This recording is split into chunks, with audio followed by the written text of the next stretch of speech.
మనకి సంబంధించి మన దగ్గర వాళ్ళే అంటే ఇప్పుడు మన మన ఇంట్లో వాళ్ళు లేకపోతే మనతో ఉన్నవాళ్ళు మన ఫ్రెండ్స్ కావచ్చు, లేకపోతే మన లవ్డ్ వన్స్ కావచ్చు, ఎవరైనా సరే వాళ్ళకి నార్మల్‌గా మనం ఎట్లా వాళ్ళకి మనం మోటివేట్ చేసి అంటే డైరెక్ట్‌గా కౌన్సిలింగ్ తీసుకో అని చెప్తే కూడా వినరు వాళ్ళు.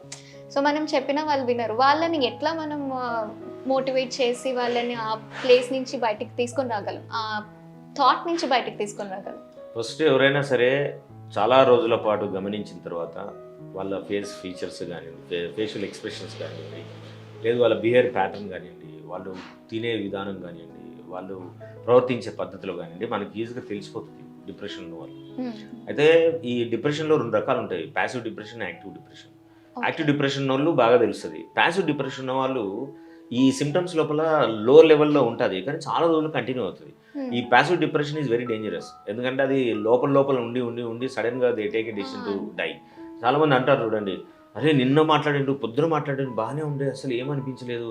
ఎందుకంటే వాళ్ళు they been carrying this depression means long years.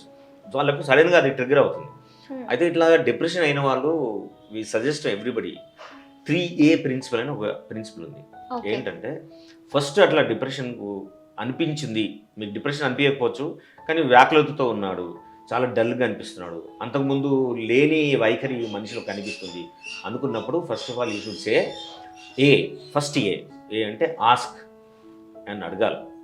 ఎందుకు మీరు ఇట్లా ఉన్నారు, నిజానికి మీరు చాలా బాగుండేవాళ్ళు, కొన్ని రోజుల నుంచి గమనిస్తున్నాను, మీరు ఉండాల్సినట్టు లేరు, please correct me if I'm wrong, కానీ మీరు ఇట్లా ఉండడం నేను ఎప్పుడు చూడలేదు, just for out of concern నేను అడిగాను, మీరు ఏమనుకోవద్దు అని అడగడం. రెండే అప్పీల్.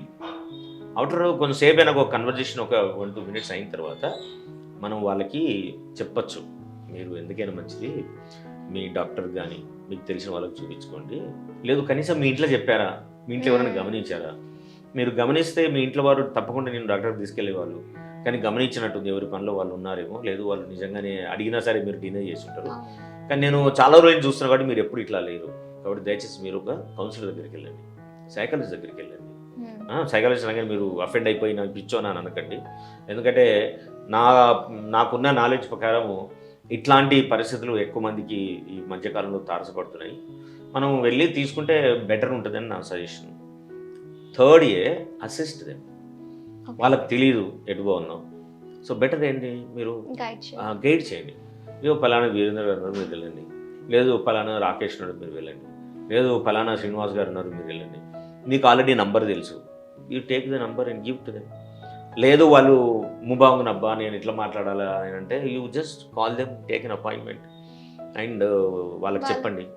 లేదు వాళ్ళ పేరెంట్స్ మీకు తెలిసిన వాళ్ళైతే కూడా తీసుకెళ్ళి చెప్పండి, కుటుంబ సభ్యులు ఎవరైనా తెలిస్తే ఇట్లా ఉన్నట్టు ఉన్నదండి, మీరు ఒకసారి చేయండి, ఒకసారి కలిసి తప్పే ఉంది, ఏం లేదు, నాకు తెలిసినట్టు ఉన్నాడు, మీరు వెళ్ళండి అని అసిస్ట్ చేయండి.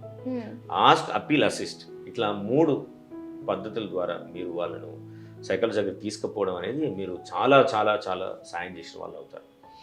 రెండోది, మనం ఈ డిప్రెషన్ లేదు, వాళ్ళు చూడ్డానికి బాగలేరు, మొహం అంతా చాలా వడిలిపోయింది, ఏదో దిగులుగా ఉన్నారు, అయినా సరే మనం as a concerned human beings మనం వాళ్ళను టచ్ చేయడం అనేది చాలా ముఖ్యమైన పనిగా మనం గుర్తిస్తే చాలామందిని డిప్రెషన్ నుంచి మనం బయటికి తీసుకురావచ్చు.